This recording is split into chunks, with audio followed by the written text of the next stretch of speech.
সিপাহীজলা জেলার যাত্রাপুর থানা এলাকায় মাদক বিরোধী অভিযানে এক বিরাট সাফল্য পেয়েছে পুলিশ ও যৌথ বাহিনী। রাজ্য গোয়েন্দা শাখার গোপনীয় তথ্যের ভিত্তিতে চালানো এক ম্যারাথন অভিযানে বিপুল পরিমাণ বেআইনি মাদক উদ্ধার করা হয়েছে।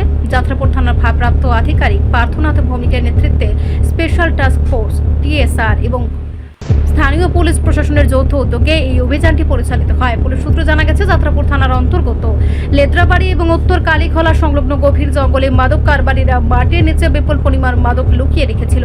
গোপন খবরের ভিত্তিতে যৌথ বাহিনী ওই এলাকায় হানা দেয় এবং দীর্ঘ 5 ঘন্টা ধরে তল্লাশি চালায়। জঙ্গল জুড়ে মাটি খোঁড়ার পর সেখান থেকে মাটি চাপা দেওয়া অবস্থায় 27টি ড্রাম এবং 2টি বস্তা ভর্তি মোট 979 কেজি শুকনো গাঁজা উদ্ধার করতে সক্ষম হন অভিযানকারীরা।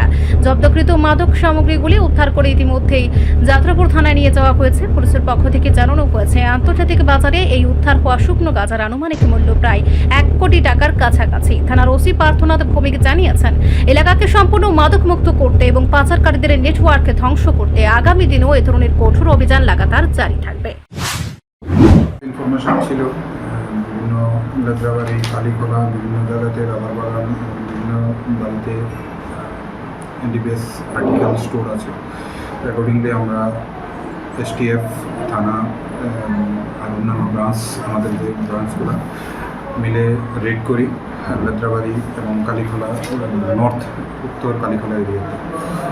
যেখানে কালীখোলা এরিয়াতে প্রথমে 119 কেজি গাঁজা, লেদ্রাবাড়িতে 728 কেজি গাঁজা এবং একটা বাড়িতে 125 কেজি গাঁজা এবং একটা স্পেসিফিক কেস রেজিস্টার হবে, যেটা ইনভেস্টিগেশন চলবে।